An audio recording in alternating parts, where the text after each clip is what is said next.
بعد عصر مدنی مذاکرے کا سلسلہ ہوا۔ شیخ طریقت امیر اہل سنت دامت برکاتہم العالیہ نے مدنی پھولوں سے نوازا۔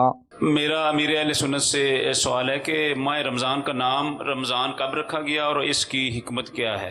اصل تلفظ اس کا رمضان، قرآن کریم میں رمضان میم پر زبر ہے، رمضان ہم لوگ بولتے ہیں میں سے، تو صحیح تلفظ بولیں قرآنی تو مدینہ مدینہ۔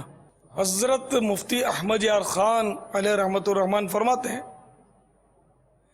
بعض مفسرین رحمہم اللہ المبین نے فرمایا کہ جب مہینوں کے نام رکھے گئے تو جس موسم میں جو مہینہ تھا اسی سے اس کا نام ہوا۔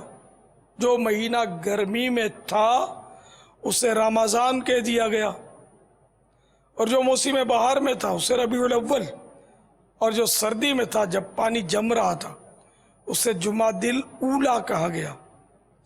اسلام میں ہر نام کی کوئی نہ کوئی وجہ ہوتی ہے اور نام کام کے مطابق رکھا جاتا ہے۔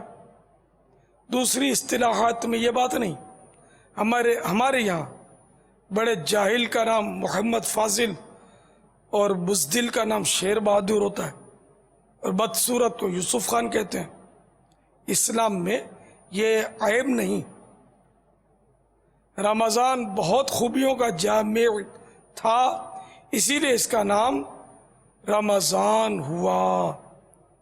صلو علی الحبیب صلی اللہ تعالی علی محمد۔